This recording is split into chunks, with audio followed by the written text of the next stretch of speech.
Hey, everybody, this is Dan from Pain Free You. I have the pleasure of interviewing Tom from Vermont. He had volunteered to do a success story interview here with me for my channel to put out there in the YouTube world and Facebook world. I guess Tom's been watching a lot of my videos on YouTube and I had seen his name, and all of a sudden he was telling me how good he's doing. I was like, well, if you ever want to do a success story, get in touch, and here we are. So, Tom, thanks, man. I really appreciate it. Why don't you tell us a little story here? Sure, sure. And I definitely wanted to do this interview because if I could help people, um, I always wanted that opportunity. Absolutely. So, graduate from college, accounting degree, going for my certified public accountant license. And from an early age, I had, some upper back pain. And I'm like, upper back pain stinks. I think we all know it. But it's not crippling upper back pain. And I'm definitely one of those guys that TMS describes a people Hmm. pleaser, worry about what people think about me, just a hard worker. Hmm. Definitely get into all that stuff, and that's my personality. Um, and life is going on. You break up with a longtime girlfriend, and one winter, car got snowed in. And I'm shoveling it out, and I come in, and I couldn't lie on my sacrum. I'm like, it's burning. I can't lie on it. And I'm like, yeah, I guess I messed myself up shoveling. Just let it go. And over like the next few days, it's not going away. It's getting worse, right? Hmm. And I'll tell you, in retrospect, it's interesting. I lived with the upper back pain for a couple of years, right? It was always present. The upper back pain goes away. My body's got a better pain now. And I saw that you did a posting on this. You're talking about pelvic pain, and I guess the person was like, "You don't know how bad it is." Yeah, you don't know how bad pelvic pain is. It's terrible because the contact of you physically sitting on a chair is terrible. It's misery, Hmm. and people sit all the time in social settings. It's like work, That's what you do. everything, right?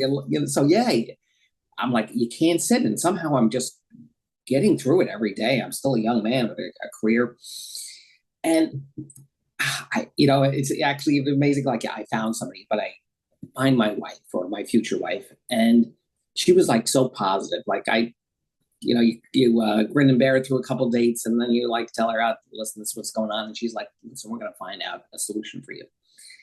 And that's like a huge weight off my shoulders. But back then, we were talking about 21 years ago. The internet isn't what it was then. For So I sure. remember going to bookstores and taking out books on pain because I couldn't even.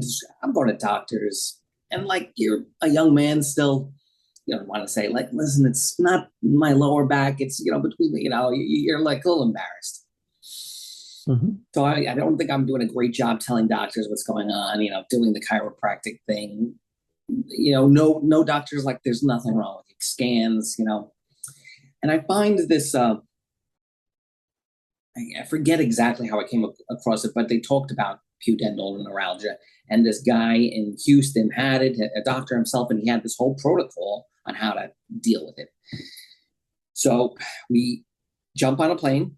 I lived in New York at the time. We go to Houston, and they do the pudendal entrapment protocol, the nerve block, the verbal. They do a pudendal nerve latency test where it measures how fast your pudendal nerve is firing. And sure enough, I have pudendal neuralgia. And they're like, not a problem. All you got to do is cut your sacrotuberous ligament and you'll be fine. And I'm thinking that's not a good idea, right? So I go back home. And this is really, this disappoints me to this day. About some of the books that you read. I come across Dr. John Sarno's book. He's in New York. He's still alive at the time. I make an appointment to see him. Whatever, 2,000, 3, I forget how much. It was a lot of dollars. Going to see him, and he does a great job, right? He makes you feel like he's looking at you. He gives you the whole treatment. He doesn't like just, dismiss your pain. But he's like, yeah, you have TMS. And I'm going to tell you, I think one thing that he didn't do a great job, or maybe I didn't hear, was ready to hear that lesson, is like, what exactly you're supposed to do. So I remember sitting on this thing during his seminar. So after he sees you in person, you go to the seminar, and he tells some horrible stories about how some people got better. And he's telling you it's childhood rage, right? And I'm like, I don't feel like an angry guy, right? And he's telling you to stop any treatments. And I forget what I was doing. I might have been doing like acupuncture at the time. And you know how chronic pain is. You're afraid to let go of any treatment that you're doing, even though it's not working. I remember going home with the girlfriend and like telling my mom, like, this is what he says, childhood rage. My mom goes, you had the best childhood. $2,000 out the window, right? So ultimately, Dr. Sarno's message to me didn't hold water. I'm like, it's not really back pain. It's, I didn't even know to call it pelvic pain. And I went to see a pain doctor about cutting the sacrotuberous ligament. And he's like, dude, you don't want to do that. He's like, your pelvis, that stabilizes everything. He's like, how about a spinal stimulator implant? You get the electric current through your body. And I'm like, okay, let's do that. And I started the process going through insurance. And this was back before the ACA, when, pre-existing conditions existed. So there was definitely a lot to go into that. And at the same time, I found someone that practiced active release therapy. I'm sure everybody here in chronic pains has heard of it, but he's like specialized in entrapped nerves, but more in your wrist. But I'm like, maybe you can help me out. So I'm doing those two things at once. I do get the spinal stimulator implant. It's still in my body to this day, even though the batteries are dead. And I turn it on, and you definitely get that electrical impulse going on there. But I'm like, it's not stopping the pain. And then I start seeing the active release therapist, and man, he really just listened to me, and he's like, I can fix this, right? He was a bodybuilder. He was big in the active release therapy world. Mm-hmm. Girlfriend's very positive. Like, we're gonna fix this. I'm still, it's been rolling on here. It's probably like 5 years now. Wow. Terrible pain. I'm living my life, and I think I'm supported living my life by the girlfriend, and I have doctors that are like, okay, we're gonna fix this. And I started kind of getting better, right? Like all of a sudden, like instead of like sitting for 15 minutes being in burning pain, I could sit like an hour. And I could see it now today. Like once you kind of stop ruminating about the pain, it kind of snowballs. And I won't say that I was totally fixed, but it became like a livable situation. Right. And I would just go see the active release therapist on a weekly basis. And that's kind of how I lived for several years, right? Get married. Yeah, there's ups and downs during that time. And so now we're rolling on to like 2000. And again, if I didn't say it before, I saw every acupuncture, chiropractor, prolotherapist, everything under the sun. Trust me, I tried it all. Right. So 2014, 2015 is coming along, and pain's starting to come back. And I probably didn't recognize at the time, but I started having like some marital strife, right? No longer she's the all supportive girlfriend. Now you've been married, you have a child, and like life starts to build on you, and the pain starts coming back.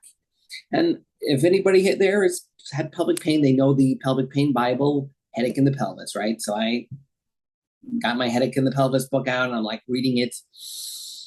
Spoke to Dr. Wise himself. He's like, not a problem. We could fix this. But he costs a lot of dollars, right? And it's and whatnot. And if you the Dr. Wise's protocol is pelvic floor physical therapy, but that's really not his key. He's like, you have to relax into the pain for multiple hours a day. So I find myself a local pelvic floor physical therapist, and I started going to her.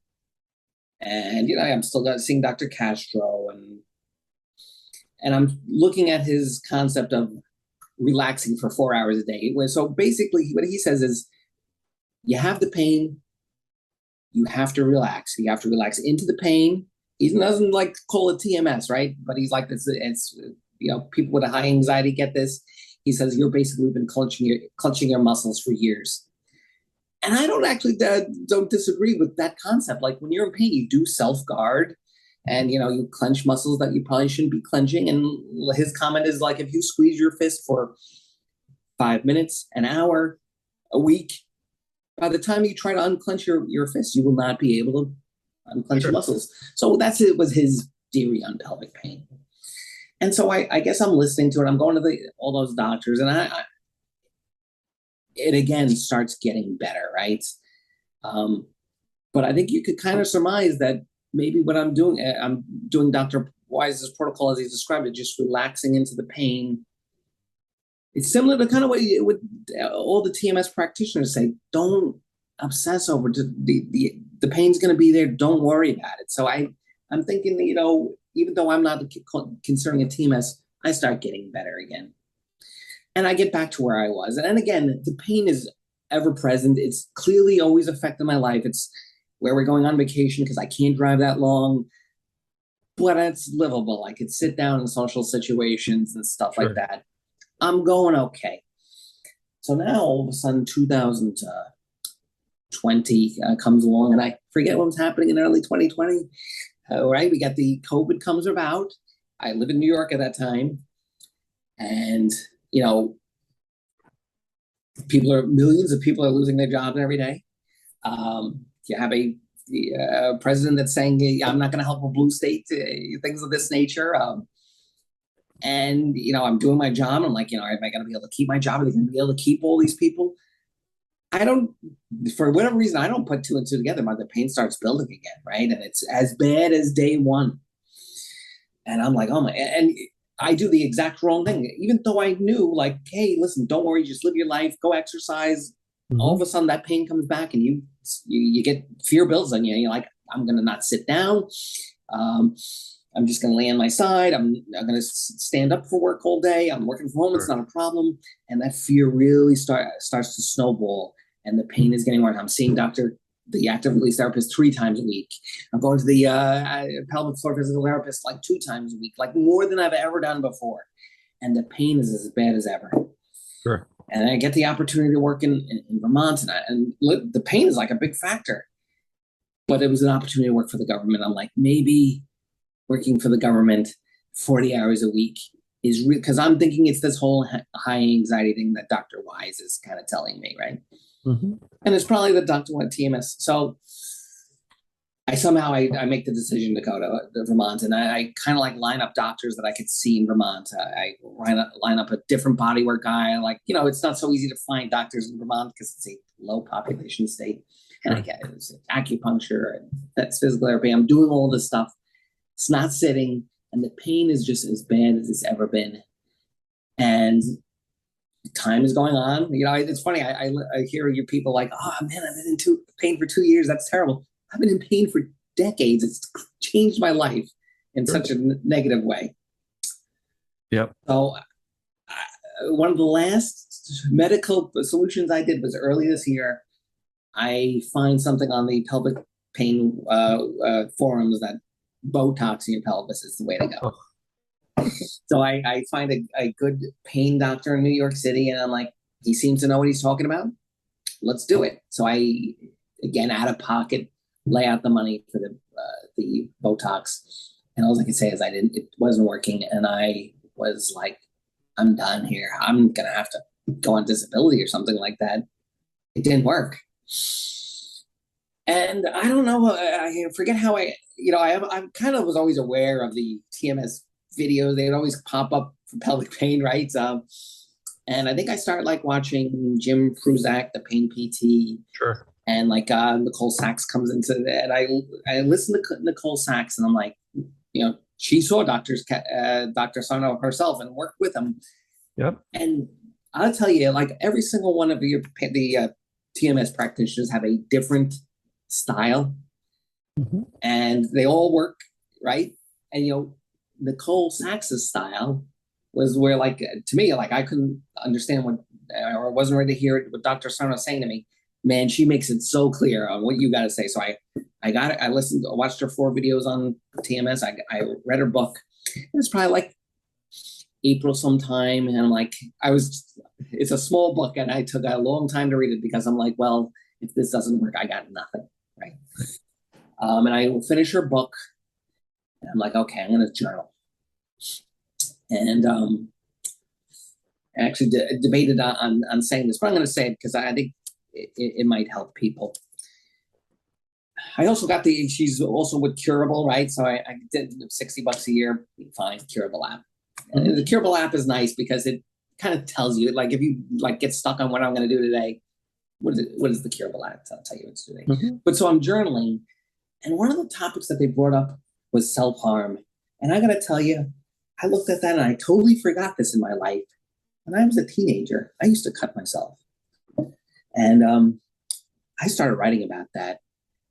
And the sorrow, I was crying. I'm crying for myself, for that 16-year-old boy that felt that he had to cut himself to feel physical pain, not to feel emotional pain. Right. That was like stunning to me. And I really felt what I was while I was journaling. And the next day, I was like, you know what? I think I could sit down today for a little bit. And I'm like, son of a bitch, this thing works. So I kind of throw myself into it a little bit. The hardest thing, I'm starting to watch your videos now, right?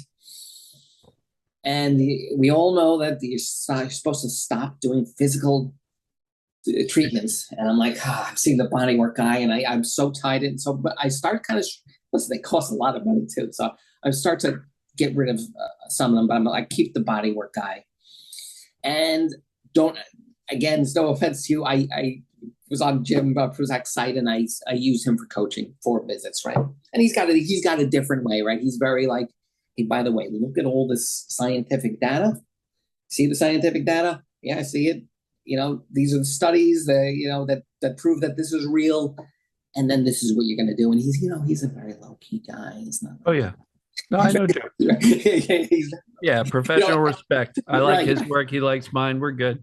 Right. So like you might, like, let's just say you're going through this. You might like love Nicole's, but some people might think she's too cheery. You might like Dan's way, but you're like, well, he's not really having me do anything other than just chill out, right? And Jim is like a little more like analytical, right? So you got these different modalities, and I'm like watching your videos every day, and I'm like, it's helpful, right? And I'm like, he's telling me to just live my life, and summer's starting to come around, and I decide I'm gonna, I find like a men's senior league baseball, and I'm like, I'm just gonna play. I know I heard every day, but I'm just gonna do it, and I sign up to play baseball and get on a team, and watching your videos every day, and it's definitely ups and downs. I'm like, the pain's clearly better, but it's not, cured yet. And I'm like, okay. So I start playing baseball, and listen, my muscles hurt. And I'm like, okay. I have that. So he does Ralphing, body work. I'm like, I'm not going to, in my mind, I'm not going to the Ralphing guy for pelvic pain anymore. And I tell him that, he's as you can figure, Vermonty guys are very spiritual, all that stuff. I'm like, I don't have pelvic pain anymore. When I come in here, you're not here for pelvic pain. You're here because my hamstrings are tight from playing baseball. I hurt my elbow. That's what we're doing. We're not speaking about my pain anymore. So I change the messaging in my head, and that helps, right? Oh, sure. The intention. Right. So now I'm living my life, and I can tell you, I go out there, the sun is shining. I'm like, I'm sitting on the dugout bench. These are not comfortable seats. I'm like, I'm okay. And so here I am. I could clearly see I'm getting better. So we're talking about like May, June. And I say I would never have done this if I wasn't feeling well enough. I said, I'm going to go to Bar Harbor. I've never been to Maine. And I tell my wife, I'm going to go to Bar Harbor, a 6-hour drive. So, and anybody with pelvic pain that says, yeah, that ain't happening, right? I said, I'm going to do it. And I get in the car, and I drive out to Bar Harbor. I'm in the driver's seat now. I'm not gonna tell you I'm perfect. The pain is starting to rise. It is a 6 hour trip. Just anybody driving for 6 hours. I'm being snippy with my wife, and we all know how it is when you get pain, you get irritable. Um, and I get to where we're going, and I'm like, it's TMS. Forget about it. Jim has this thing where he has you do hand over the heart. Calm down, calm down, calm down, right? So I'm doing that a lot, right? Just calm yourself down, right? Got your videos every day, just, deep breath. And I have the, you're by a Kitty National Park. You got it's definitely a beautiful thing. So I'm in Bar Harbor. I'm like sitting down for dinner. Not a problem. It's just not a problem. And the ride home, again, it wasn't the greatest ride home, but it wasn't as bad, right? I just was on vacation. And so where I am today, this is what I've noticed. So as the pain starts to go down, anxiety starts to rise. All the things of me being Tom Halecki, start to rise up. That's, I'm thinking about past situations in my life. And I'm like, Tom, you got to get off of this stuff. The pain's going to come back. And sure enough, the pain would come back, right? And it's come back a little bit. I'm like, so it's amazing that the pain is there. So I don't think about this stuff. I only think about my pain. It's the correlation is so clear that if I'm not thinking about my pain, I'm thinking about this other stuff. Now, what am I going to do? As you get out of pain, all of a sudden you're like, I don't feel like meditating today. I don't feel like journaling today. I definitely wasn't, as I got better, I wasn't obsessed with it because I felt good before in my life. And I'm like, cool, this is cool where I am. I'm better, right? That the pain comes back. But I am starting to see the correlation now where I didn't see the correlation before, where before I'd be like, oh, I must have sat too much today. I must have pulled my muscle, and now my pelvis is tight. I'm seeing the correlation that emotions are controlling this. And that's kind of where I am today. You can see I'm sitting down. Is my pain level perfect? It's not perfect. I think I'm going to do some counseling with a counselor to kind of talk about like where I am in life, right? Because I think I read a lot of your comments. I think a lot of people are saying the same thing. They're like, okay, I think the pain's getting better, but the anxiety's ramping up. And this is exactly what I'm seeing. But keep in mind, anxiety ramping up doesn't mean that this is a new problem to solve. Right. It doesn't. It's a very common thing because, in my opinion, when the pain starts settling down, what that means is you've taught the brain pretty effectively that your body's okay. But your brain and nervous system is still kind of up here, very, very stimulated, vigilant, always on the lookout for danger. And without the pain, you're left with some anxiety. My recommendation, whether you decide to, do some therapy or not for overall, mental health reasons, that's up to you. But I don't view anxiety as a new problem to solve. I view anxiety as a TMS equivalent. And it's been called that by most of the TMS experts out there. It's not a new problem. Treat the anxiety the same way you're treating your pelvic pain, which is, this is not a big deal. I don't have to fix this. Anxiety is a state of being, which is the physical sensation of adrenaline and cortisol, right? Because sometimes you feel it like that. It's a physical sensation, but it's also perpetuated in some cases based on the thought processes that keep that adrenaline and cortisol pumping. And I've actually met people who have given themselves anxiety attacks trying to get rid of anxiety because they've now decided, oh no, the pain's getting better, but oh no, I've got this anxiety. And before you know it, you're now completely consumed by the anxiety. And my recommendation to you is to view it as just the same thing. It's just a different sensation. And just like you don't want to ruminate about the pain all day, you don't want to ruminate about the anxiety. Right. Because the thinking about anxiety can perpetuate it because it's keeping you a little bit freaked out. Like, I got to get rid of this anxiety. And how do I get rid of it? Now, all of a sudden, you're going to be on Dr. Google researching anxiety and watching anxiety videos. And Right, right, next thing you know, you've just swapped problems. And the good news is you don't have to treat it any differently than you did the pain, which was there's not a damn thing wrong with me. The anxiety is just the fact that your brain and nervous system's still up here in a state of vigilance. And you wake up and your brain goes, oh no, how bad is today going to be? Adrenaline, cortisol. And before you know it, you're like, why do I feel anxious? I barely had a time to think. It's just the presence of that adrenaline and cortisol. And some of that, in my opinion, is in order for the brain to wake you up, it pumps a little adrenaline and cortisol to go, time to get up. right, right, And our brain goes, oh no, here we go again. How bad is today going to be? And the whole thing goes up. And then if you jump into the deep end of the pool and go, oh no, how do I get rid of this anxiety? You know how you do it? Chill out, make yourself a cup of coffee if that's your thing. Sit out on the porch, enjoy the sunshine before you start your day. Relax, breathe. There's nothing to do for it. There's right, no right, protocol you have to follow. You don't have to go to some anxiety therapist who's great at anxiety. It's not a problem to solve, in my opinion. Now, don't get me wrong. I'm not going to diminish the the potential impact of it and how disturbing it can be. But at the end of the day, the folks who have their symptoms go down, their pain go down, and the anxiety come up can now get lost in the anxiety. And I'm just really going to urge you not to buy into that because it's not a whole nother problem to solve.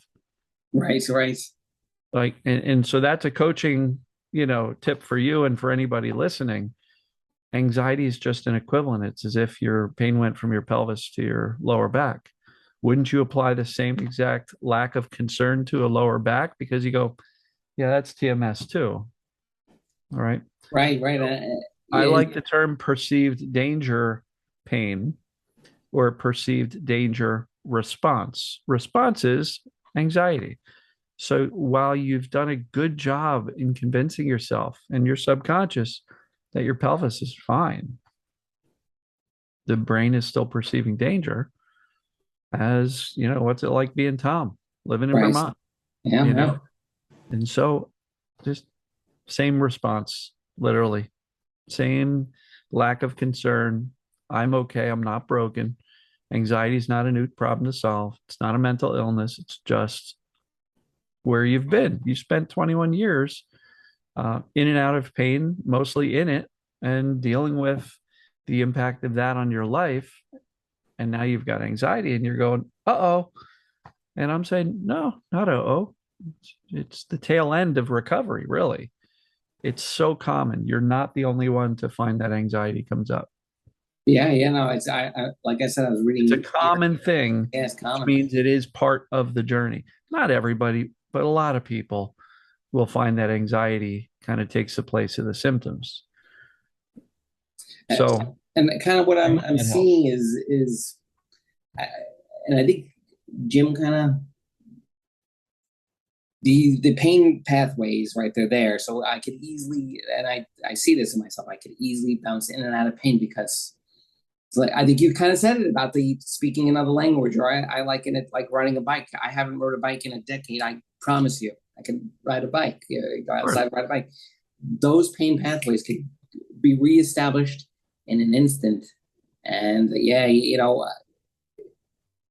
don't know how I'm going to do going forward.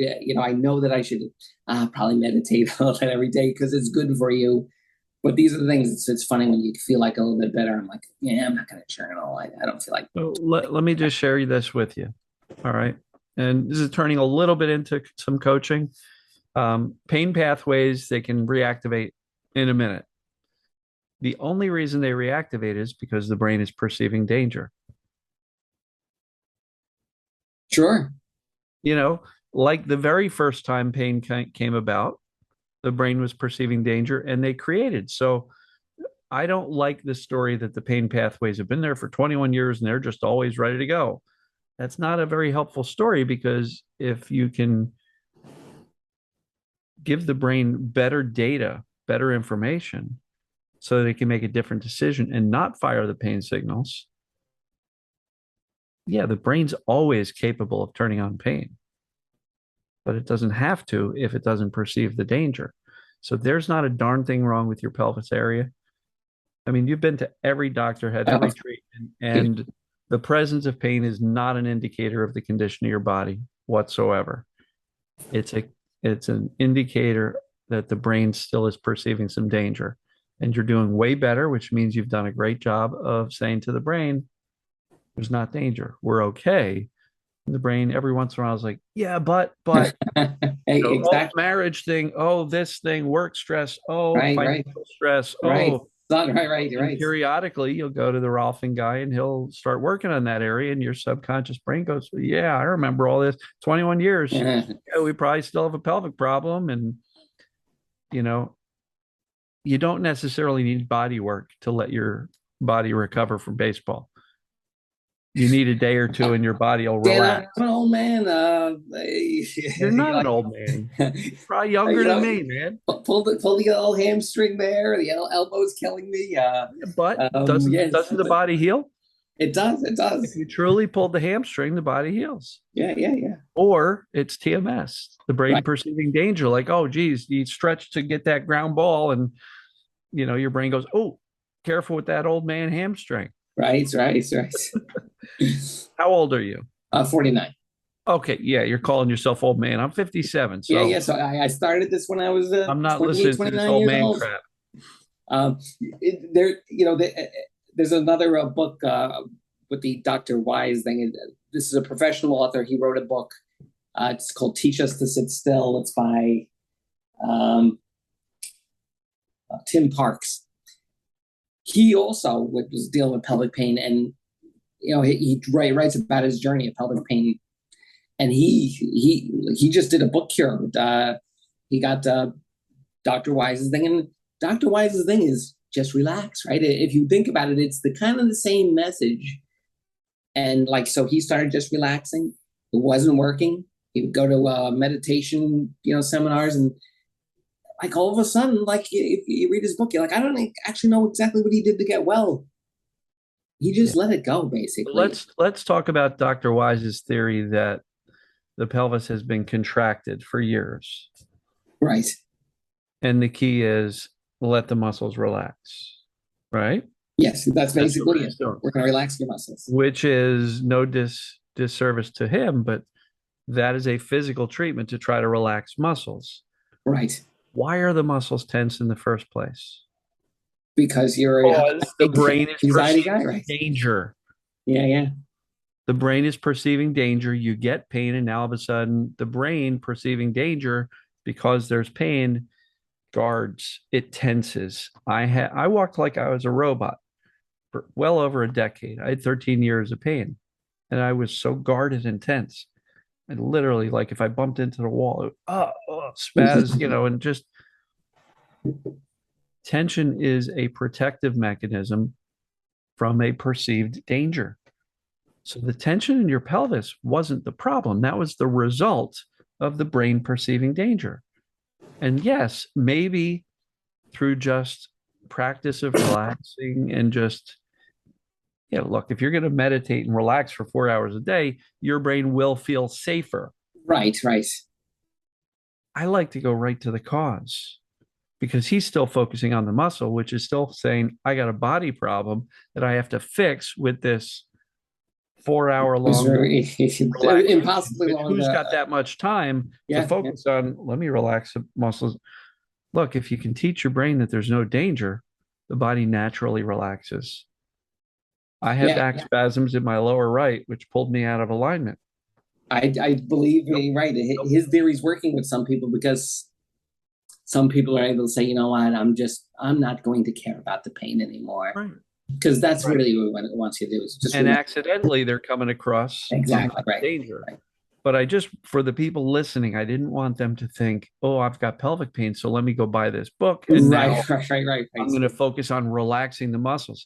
That is the definition of treating the symptom, not the cause. First of all, Dan, they already have the book. Anybody with pelvic pain has the book. I get that. They probably do. And if they're still following my videos, the book didn't work for them. Exactly, So I just exactly. really want to be clear on he's right. The muscles are tense, but that's the result of perceived danger. That's not the cause of the problem. And I think for me and to your audience, what I did again is I did back out a lot of the physical treatments. I didn't ruminate all day. I'm like, okay, I'm gonna do Nicole, I'm gonna do Jim, I'm gonna do Dan. I really kind of did like at the end of the day, I would do something, whether it be journaling, meditating, somatic tracking, and that's kind of where the Curable app does gives you some choices, right? And Sure. so maybe I'd spend like 45 minutes doing this work at the end of the day. But watch your video in the beginning of the day and just not worry about it. Again, I started playing baseball, just do things, just get Live out there. life. Yeah, live my life. And I think that's really, and your videos definitely, you're a very good presenter. You're a very good speaker. You're motivational, right? You're just very consistent with the messaging, consistent messaging, right? So it definitely helps out. It's funny. My mom's got severe back pain, but I tried talking to her about it, and I'm like, I can't, because she's going to pull me back in. If you got to be ready to get a message. Yeah, you can't fix somebody against their will. Right? You're trying to say, Ma, this is you. You should do this. Yeah, yep. And she's going, nope, nope, nope. And look, my mom But has she's like, but the scans look. I You're know. right. I My saw mom Nicole's. has some things. My sister has some things. My brother's got lower back pain sometimes, and but I'm just their little brother or their son, and what do I know? And so, they're not going to listen to me about what they can do to improve things, but that's okay. Have I you don't ever force. seen? Have you ever seen Nicole Sax's scan? You don't No, need to be. but she's You don't got need to be a layman. spondylolisthesis, which Yeah, if these yeah, are the discs, she's like yeah, this. yeah, yeah, yeah. So you don't need to be a layman to say that that's not right. Yeah, but she's been And she fine has no for pain, right? decades. Yeah, yeah. She's Yeah, doing so I great. She's mean, living her life.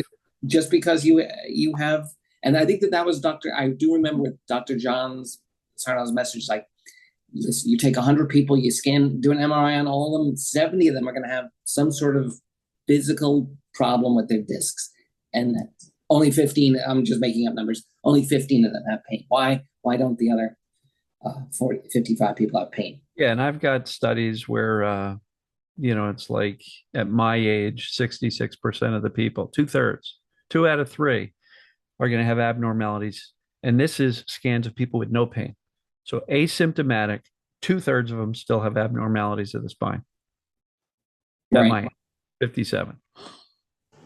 I feel better now than I did in my 30s. And I can guarantee you my spine is not in better shape now than it was, 20 years ago.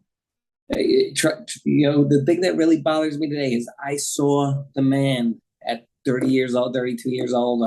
I'm looking at the guy that could help me, and then for whatever reason, I'm like, yeah, that's not me though. He's not describing me.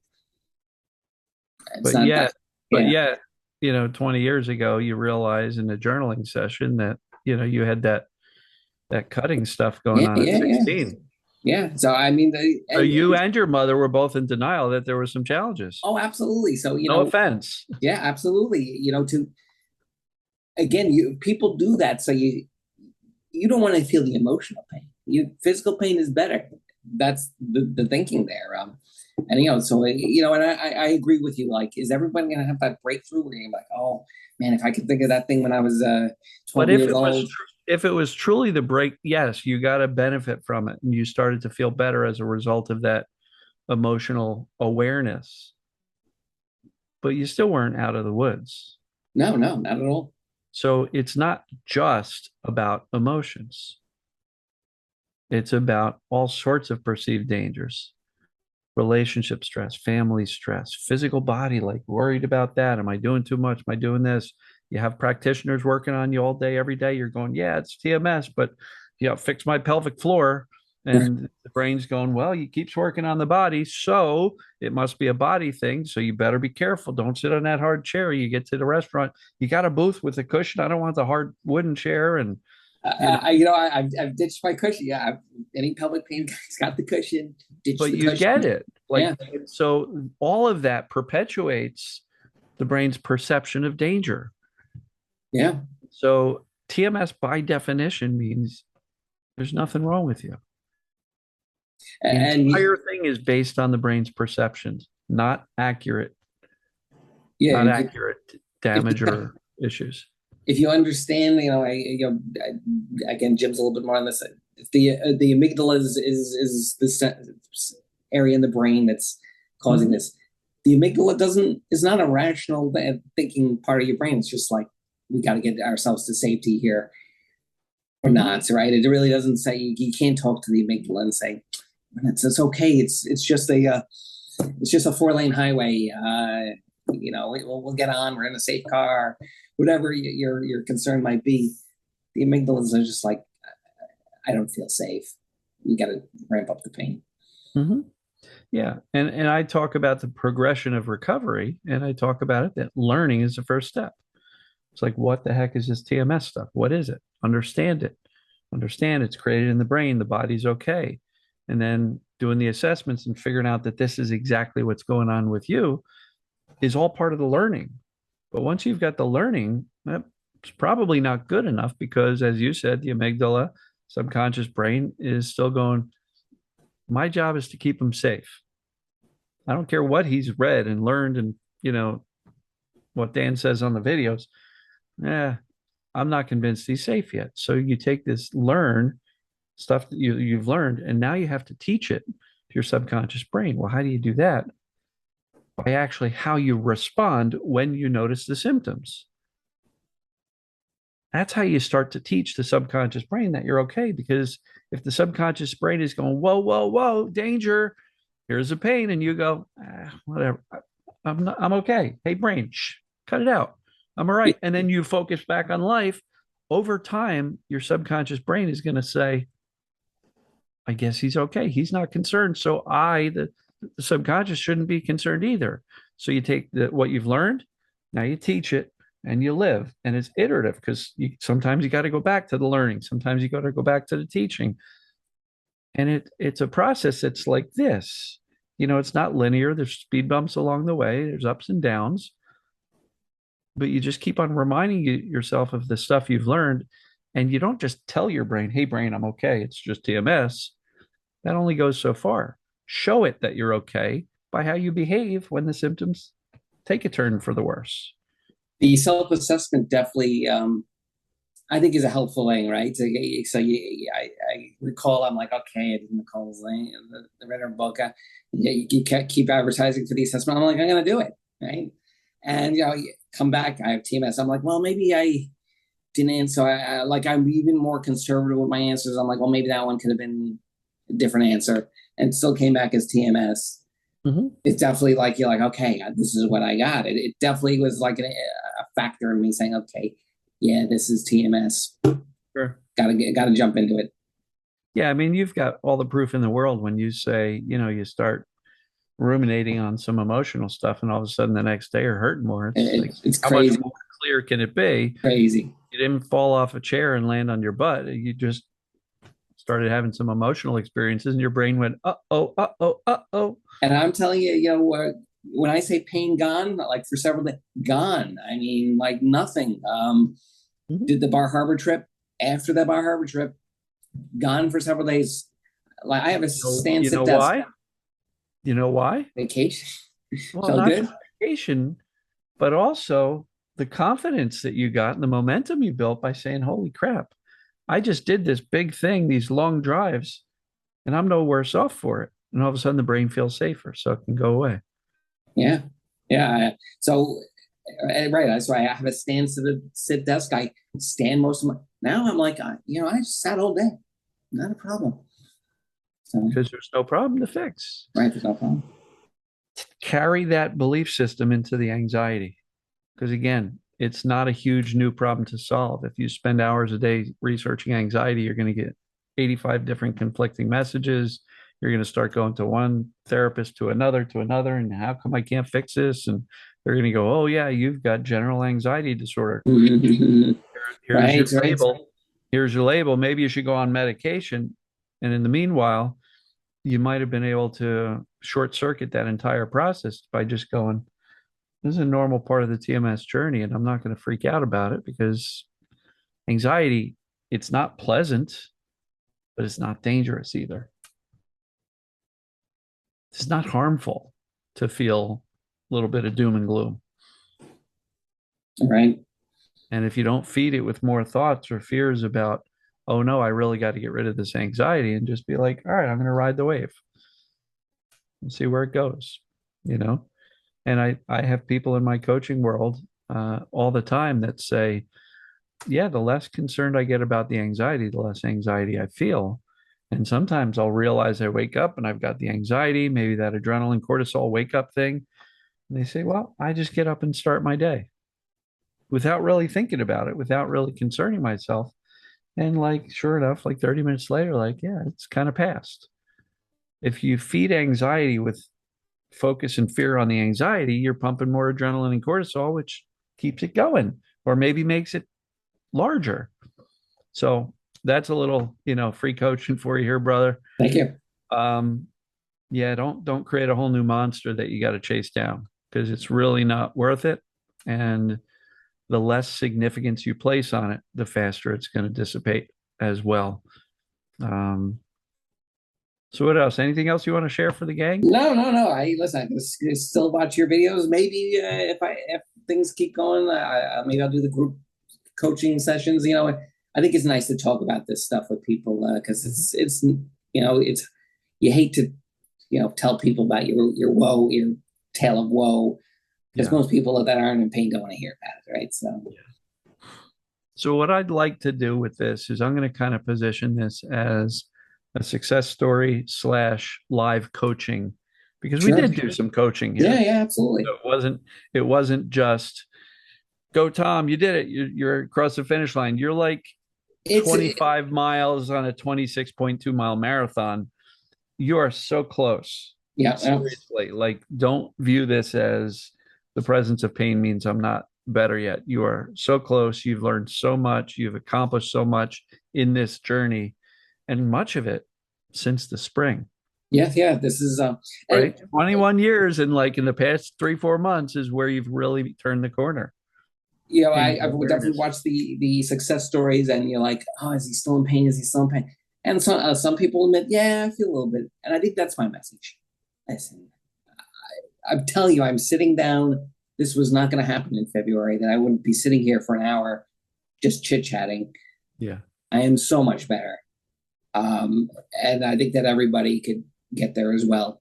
If you have Yeah. TMS, you can get there for And sure. the lessons which you're sharing here is, for anybody who's deep in the mainstream medical model of this, don't wait 21 years to really commit Yeah, to this work I because this and is truly the most effective thing you've done in 21 years. And it's really only been since what, May, when you yeah, said yeah, you really started to dive in and commit to this. And you go from having to sit or stand and lay down all day to chatting here, sitting in a chair. yeah. And if I didn't say it to people, I did everything, the best of every, the best acupuncturist, Beijing trained, right? The best of everybody. And You're an nobody could help. accountant. You're an accountant too, so I Yes, know you know how many decimal points exactly. or That how many that digits, how many zeros you added to right. these numbers on how much you've spent. And I remember like I would wake up when I was in terrible. I'm like, is the pain here today? Yeah, it's still here, right? Always self-assessing. Just I just kind of stepped away from it, and a little success, man, you got to believe it and hold on to it and just let it snowball, right? Yeah. And I'll say to you, since you had at least those 3 days of completely nothing, that's what's possible. Yeah, That's absolutely what's possible. And it's absolutely proof that there's not a darn thing wrong with your body because if it was, the body doesn't take a vacation, right. right? And so I think you're doing great, man. I'm really thrilled that you decided to share this experience. We'll get it posted probably in the next several business days. I have my son who does a lot of the editing and putting it together for YouTube and the like. So yeah, unless you've got anything else you want to share, I'm going to wrap this one up. I'll see you on YouTube. You got it, brother. And I All right. do remember seeing your comments. Yeah, So, yeah, yeah, yeah. I appreciate the support out there and the love. And, let me know what I can do for you moving forward. All right. Very good. All right. Take care. All right, take care.